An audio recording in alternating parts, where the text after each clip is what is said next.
மதுரையில் நண்பர்களாக இருந்த 2 ரவுடிகளுக்கு இடையே ஏற்பட்ட பகை 22 ஆண்டுகளாக தொடர்கிறது.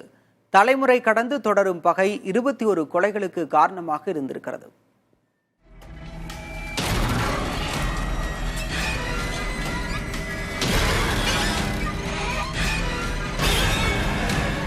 ராமநாதபுரம் மாவட்டம் கமுதியிலிருந்து பிழைப்புக்காக மதுரையில் குடியேறிய வி.கே. குருசாமிக்கும் ராஜபாண்டிக்கும் இடையே ஏற்பட்ட மோதல்தான் பல ஆண்டுகளாக பகையாக தொடர்கிறது. உள்ளாட்சித் தேர்தலின் போது ஏற்பட்ட சிறிய வாக்குவாதம் பின்னர் பெரும் பகையாக மாறியது. ராஜபாண்டிக்கு உதவியாக இருந்து வந்த அவரது அண்ணன் மகன் சின்ன முனிசை கடந்த 2003ஆம் ஆண்டு குருசாமி தரப்பு கொலை செய்தது. இந்த கொலை வழக்கில் குருசாமியுடன் அவரது தரப்பைச் சேர்ந்த பாம்பு பாண்டி, மாரிமுத்து, ராமமூர்த்தி, வழுக்கை முனிஸ், கணுக்கன் முனியசாமி ஆகியோர் கைது செய்யப்பட்டனர். இதுதான் இந்த தொடர் கொலைக்கான ஆரம்ப புள்ளியாக அமைந்தது. 2006 மதுரை மாநகராட்சி கிழக்கு மண்டல தலைவராக குருசாமி தேர்வானார். 2008ஆம் ஆண்டு சின்ன முனிஸ் கொலை வழக்கில் தொடர்புடைய வழுக்கை முனிஸை ராஜபாண்டியின் உறவினரான சப்பானி தீர்த்து கட்டினார். இதனைத் தொடர்ந்து சின்ன முனிசின் கொலை வழக்கில் தொடர்புடைய மாரிமுத்து, ராமமூர்த்தி ஆகியோரை சின்ன முனிசின் தம்பியான வெள்ளைக்காளி ஒரே நேரத்தில் கொலை செய்தார். இந்த இரட்டை கொலை வழக்கில் வெள்ளைக்காளியும் அவரது உறவினரான சகுனி கார்த்திக் என்பவரும் கைது செய்யப்பட்டனர்.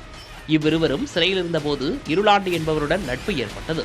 மூவரும் ஜாமீனில் வெளிவந்து அடுத்த கொலை திட்டத்தை தீட்டினர்.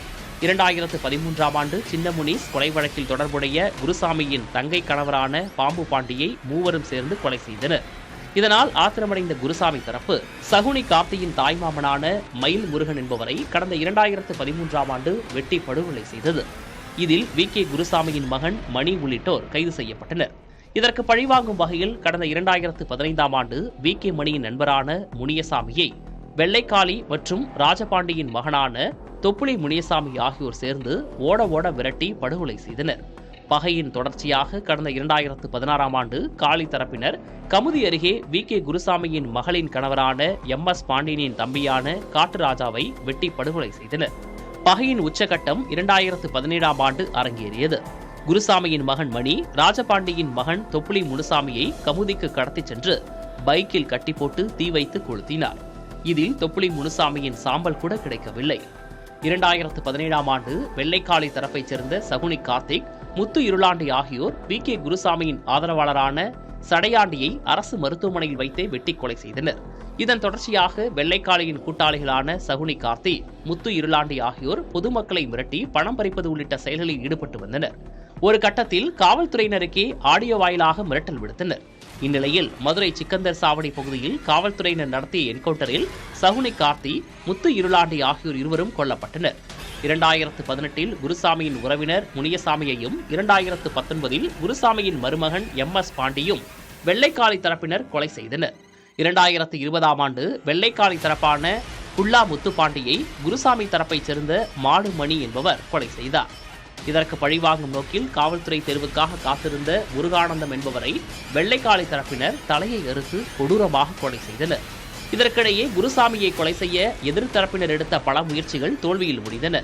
உச்சகட்டமாக 2023ஆம் ஆண்டு பெங்களூரு அருகே உணவகம் ஒன்றில் டீ குடித்துக் கொண்டிருந்த குருசாமியை 5 பேர் கொண்ட கும்பல் அரிவாளால் சரமாரியாக வெட்டிவிட்டு தப்பிச் சென்றது.